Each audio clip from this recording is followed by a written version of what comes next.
it's here. So now I can finally, after so many years, finally capture gameplay footage in HD. So get ready for a brand new era of the SNES Geek, the HD one. It's time.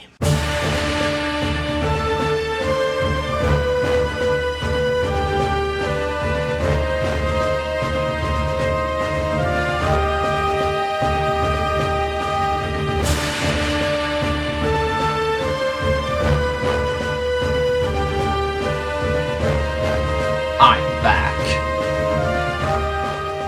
James Bond, a well-known name within film history.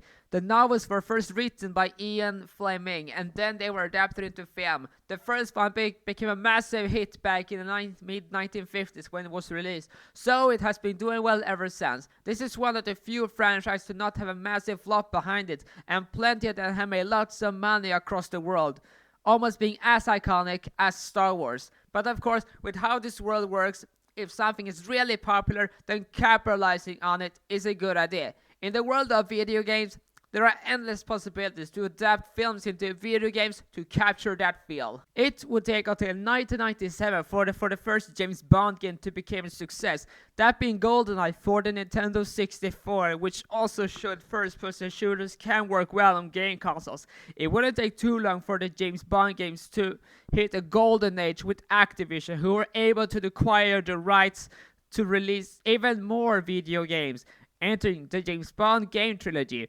Agent Under Fire, Everything or Nothing, and From Russia With Love, all of them being released on PS2, original Xbox and GameCube, all of them great in their own right. Sadly, all good things must come to an end, and that's what would happen in late 2012, when at this point, the very last Bond game was released. Activision's license to this franchise were about to expire, and one last game was inbound, this time developed by Eurocom, and it was not good. It was panned for everything except the multiplayer, but of course that was their opinion. What's mine? Let's find out together.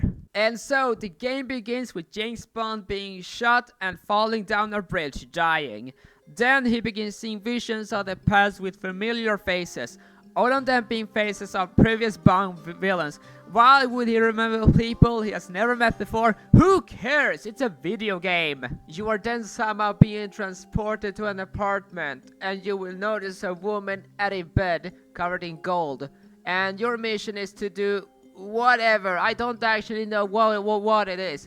The audio didn't really appear at all in this record. I think it was due to technical difficulties because I haven't said that well now. So I can really only guess what the plot is about. You touch a phone and then the actual mission can actually begin, based on the movie Goldfinger.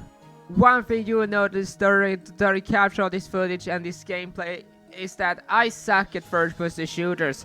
It's got to do with the fact that all of the enemies appear on the screen at once, and I just get real stressed. I simply cannot steer myself to actually shoot all the enemies fast enough. So they simply attack me, and then I will die plenty of times during this gameplay, just to let you guys know. But of course, with this being a James Bond game, it's not entirely a first-person shooter. You will have to perform different tasks with the technology you're provided. Although, let's be real, the technology doesn't even compare to the Everything or Nothing game that I've talked about earlier. Or I guess mentioned earlier. However, before I talk about that, I actually want to talk about some of the features which makes this a bit different from other first-person shooters, and that is the gadgets. So you get access to a very special Bond watch, you get access to a very special Bond camera, and you get access to a Bond smartphone with some things added to it to make it more than just a simple smartphone. Why? Well, since this game was released around the smartphone boom between 2012 to 2013. So of course that needs to be included in this very game. I mean, it was even included in the 2010 GoldenEye remake. There's also some RPG elements in 4 of these boxes. When you approach one of them, just hold on the Y button and you will then get to a menu where you will basically be able to update your weapon with different accessories. But of course, as it's early on in this game, I don't really have access to anything, so the only thing that this one will be is going to be a showcase of what my weapons could potentially be later on in the game. But of course, without controls you cannot really aim your weapons, so how are they in this game? I would say they're decent. You use the circle pads on the gamepad itself in order to control your character. You run forward with the left stick and you aim with the right stick. You're able to hold on one of the triggers on the controller in order to aim and to shoot enemies. However, thankfully for me, who is not the biggest fan of first-person shooters, have a half auto aim feature which you can access on the pause menu on the options side. And so after really struggling my way through the first few sections, I have now arrived at one of these control panels, and you are supposed to use your device and you will have to synchronize these two things together on the screen. I don't really know how it works. Once again, I don't really hear, there's no audio, so I don't really know much about the context. However, after you do so, you can move on to the next part of this level. And so, after clearing this section, you are finally entering a new room, and you will then suddenly have to learn about stealth. Stealth in this game is not really necessary. The only thing that you need to do is just to aim at enemies and shoot them. But of course, you have to learn how this works. Yeah, sure, you can skip it, but I was an idiot and sadly turned it on. And this is a showcase of stealth that you cannot actually go out of. You have to watch the entire thing in order to understand how it properly works. It gets real annoying because I would accidentally push this twice. So yeah, I have to simply just watch a tutorial, which I wouldn't really use anyway. And honestly, there are many sections, not any at all, where stealth is forced to be used. It's completely optional. And so after wasting my time with the tutorial I will not really care for, Bond has then arrived into a room with 3 golden units, and you have to take pictures of them with your camera.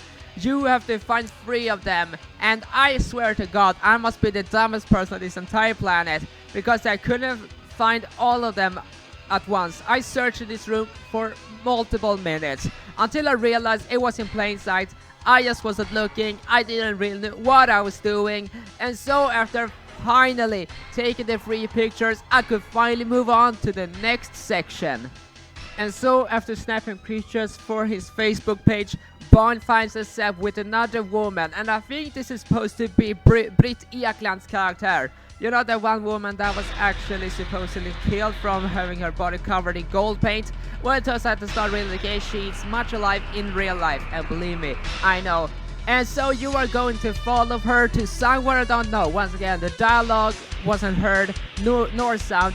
So this is once again a context which I have to find out on my own without actually knowing due to her dialogue. I think she's either an ally or don't know about my identity, but no matter. Well, you will be greeted by guards, and then it is up to you to test out your Bond watch. You have to lead her to another place. Oh yeah, remember what I said when stealth wasn't going to be used in this game at all? Well, it turns out I was wrong, but I was sort of right or whatever. You are supposed to use stealth, but not in the way you think. Instead, you have to be stealthy using your Bond watch in order to destroy these speakers or whatever they may be. Anyway, they sound alarm out to the other enemies and they will shoot you. And if you get spotted, you lose. I swear, this took a very long time to actually figure out what to do, because once again the sound was out, so I couldn't actually figure it out. Or maybe I'm just dumb, who knows, maybe both. But I was eventually, and I mean eventually, able to beat these guards and then moved on to the next section. And then we're moving on to the next section, one which is all about opening up a coded lock to open up the door. I would say this one is a lot easier than the previous. All you simply have to do is to figure out what the code is, and you use your gadget on your watch in order to notice finger marks on the pad itself. However, with a twist, instead of simply just showing you the code, you actually have to push the code in a very special way in order to open it up. And this code is all based around the thickness of the marks themselves. And after some time, I was eventually able to open it up, and now we are finally in the room with even more gold, especially the golden gun. And it's once again time to take a look at places around the room in order to progress to the next part, where the villainous team awaits you, and he's ordering the guards to actually shoot Bond. And the lady, well, she actually just goes over to him. I don't actually know if she's working for him or not, but basically Bond escapes through the window by landing on a very special thing hanging up from the ceiling. and now you have to escape by shooting enemies and find a way out. However, I sucked at this and I decided to, and simply end the review right here. So that was 007 Legends for the Nintendo Wii U. Is this a game that I recommend? Well, honestly, as a Bond experience, not really. There are plenty of other great Bond games which gives you that Bond experience even greater. However, as a first-person shooter, it's okay. It's nothing mind-blowing, it's nothing trash. If you like first-person shooters and you're tired of Call of Duty and other online games, sure, this is one I recommend. Thank you so much for watching this video. The views on this channel has begun to grow exponentially, and I'm oh so grateful for that. If you'd like to see more of me and my videos, then consider subscribing and leaving a like. And right now on the screen you will see links to the previous videos I've done. Thank you so much once again for watching, and see you later!